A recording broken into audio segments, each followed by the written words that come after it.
আমরা বাবা মাকে কেন ভালোবাসবো, তাই তো, তাই না ভাই? অবশ্যই আমরা বাবা মাকে অবশ্যই সকলেই ভালোবাসবো। কেন ভালোবাসবো? আপনাকে প্রথম পৃথিবী দেখালে বাবা মা, তাই না ভাই? আপনাকে যখন প্রথম আপনি জন্মগ্রহণ করেন, যে বেদনাটা হয়, যদি একটা পাহাড়ের ওপরে দেওয়া হয় তা পাহাড়টা ভেঙে যাবে, তাহলে কত পরিমাণ বেদনা হয় সেটা চিন্তা করেছেন? আপনি জন্মগ্রহণ করার পরে আপনার প্রথম মুখটা দেখে দাইমা, দাইমা দেখার পরে মা দেখে, তাই না ভাই? মা দেখে। মা আপনাকে প্রথম যে খাবারটা খাওয়ায়, দুধটা, সেটা প্রথম খাওয়ায় আপনার মা, তাই না ভাই? অবশ্যই আপনার প্রথম খাবারটা আপনার মা খাওয়ায়। তারপরে আপনার বাবা আপনার মুখ দেখে, লালন পালন করে।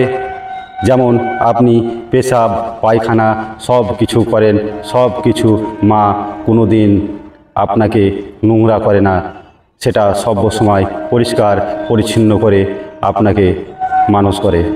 তারপরেও আমরা মাকে দেখতে পারি না, পারেন ভাই? পারেন না। আপনি বড় হন, আপনি লালন পালন করেন মা, এবং ভালোভাবে আমার ছেলে কি খাবে, কি খাওয়াবো, সেই চিন্তা সর্বসময় আপনার মা করে, করে না ভাই? করে। অবশ্যই আপনি আপনার মার এক ফোঁটা দুধের দাম আপনি কোনো দিন মেটাতে পারবেন না।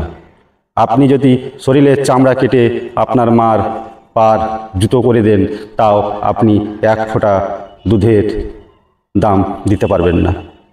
দিতে পারবেন ভাই? পারবেন না।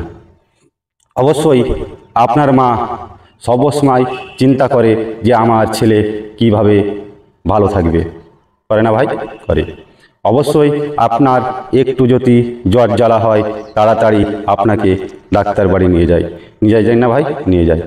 অবশ্যই আমরা সকলেই মা বাপকে আমাদেরকে একান্তই শ্রদ্ধা করা উচিত।